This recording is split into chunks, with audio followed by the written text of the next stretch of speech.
Et salut les poudres! Aujourd'hui, deck rétro, donc 50% de win rate avec le prochain, qui sera Rex Raptor, avec des dinosaures surtout donc. Hein. Et là, c'est Jack Hunter, donc Exodia. On va voir ça. Mais bien évidemment, attention, ce n'est pas le deck réel de Jack Hunter, parce que je vous rappelle qu'il triche à 100%. Alors, on va commencer par une carte bannie, pot de cupidité, voilà. Un jour de paix, donc chaque joueur pioche une carte, et aucun joueur ne reçoit de dommages jusqu'à la fin de la end phase de l'adversaire. En x1, on va quand même respecter la banlist hormis pour pot de cupidité. Pot de dualité, qu'on va jouer en x2. Le but, c'est pas de faire le deck Exodia le plus fort du monde, ça reste de faire en sorte qu'il soit à peu près à 50%, je vous le rappelle. On va montrer les 3 cartes du dessus de notre deck et en ajouter une à notre main, et mélanger le reste dans le deck. On ne peut en activer qu'un par tour, et on ne peut pas spé durant le tour où on active cette carte. En x2, gobelin parvenu, donc on pioche 1, et l'adversaire gagne 1000 points de vie. Destruction de main, on va ne jouer que en x1, parce que mine de rien, en fin de partie, ça va pas nous arranger beaucoup. Donc chaque joueur envoie 2 cartes depuis sa main au cimetière, puis pioche 2 cartes.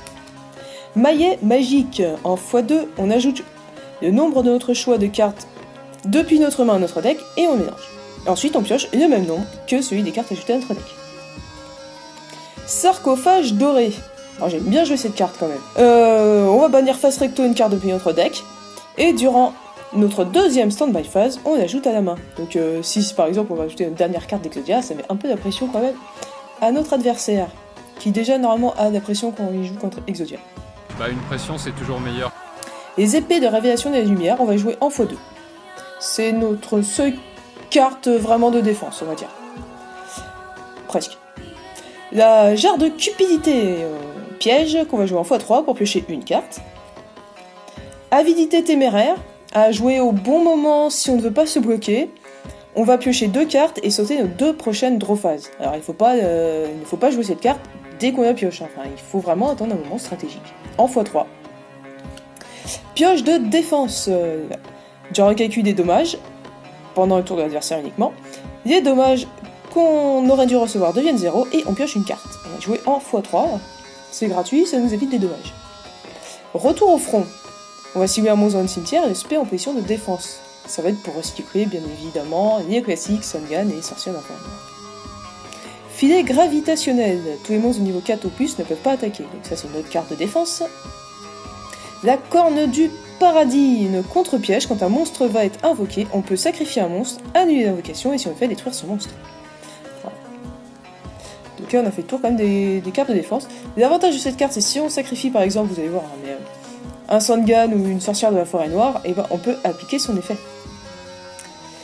Alors, on va rester très classique, on va mettre les 3 guerres golems et la forteresse mobile, parce qu'elles ont 2200 de défense. C'est notre but, à nous ça va pas être d'attaquer, ça va vraiment être de défendre le plus longtemps possible. Donc 2200, on n'aura pas mieux.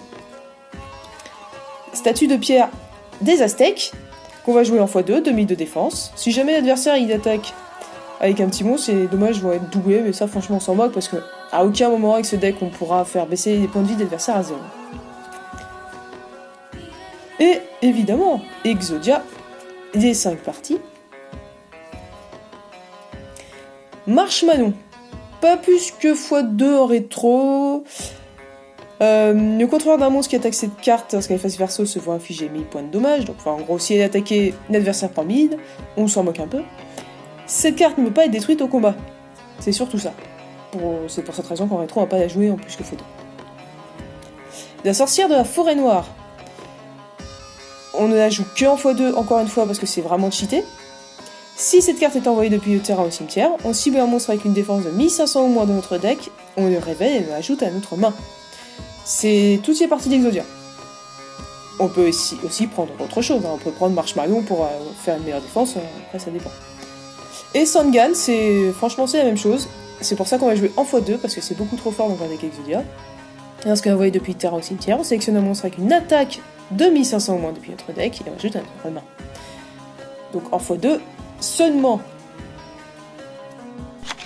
Et voilà, donc j'espère que ce petit deck vous plaira. Évidemment, ce n'est pas tryhard, du but ça reste de faire 50% à peu près de win rate avec le prochain deck qui sera sur la chaîne, celui de Rex Raptor. A plus!